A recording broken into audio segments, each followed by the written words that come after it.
So I am doing another book review because I finished the book called Midnight. I finished it this morning and I wanted to do a book review about the third story in the book. So the overall book that I read was called Midnight, and then I'm going to do a book review on the third story in there. It's called Under Her Spell. So when in the beginning, chapter 1 and Under Her Spell, it starts off with the main character named Melissa. So Melissa recently got a new job, sort of an office job, like a full-time, career. And so she has a VW Bug, nice little car she drives around, and then she's also renting a house on the beach. And if everything goes well for Melissa renting that house, then eventually down the road when she's in her 30s, she can own the house. So, Melissa is working for this editing company, and she is, I thought it was pretty interesting because she is the same religion that I personally am, and she is pagan, Wiccan, whatever you call it, into the, the same situation that, I'm interested in, and she's kind of having a problem getting along with her co-workers, especially there's this one guy, at the place that she is working at, and his name is Alex, and Alex appears to be an atheist or must have some prejudiced beliefs because he absolutely does not agree with Melissa's religion, and she doesn't like the material that their company is printing because they make it out to seem like, Wiccans and pagans are just absolutely terrible people. And so there's several pages in this story, very long paragraphs where Melissa tries to explain to Alex that Wiccans and pagans are not evil people, and so she kind of explains, the religious practice, and there is a specific part in there where Melissa explains to Alex the difference between white magic and black magic.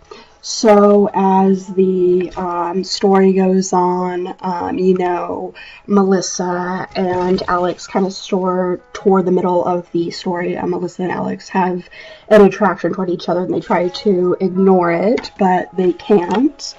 And so in the middle of the story, they end up having sex, and it wasn't just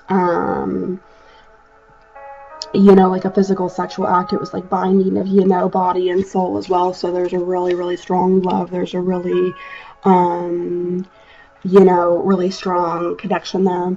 And then after they have sex, Alex explains his view on occults to Melissa, and then, after that, he kind of explains to Melissa why he was so much against, Wiccans and pagans and everything, and he was, at the company, he was on a work level, he was kind of trying to twist their story around.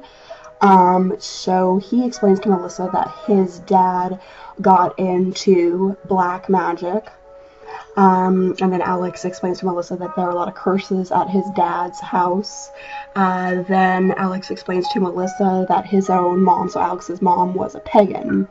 And then he explains more to Melissa that Alex's dad used to do black magic, and that ended up making his mom, he put a curse on her, and then Alex's mom, Jennifer, ended up committing suicide by jumping off a bridge.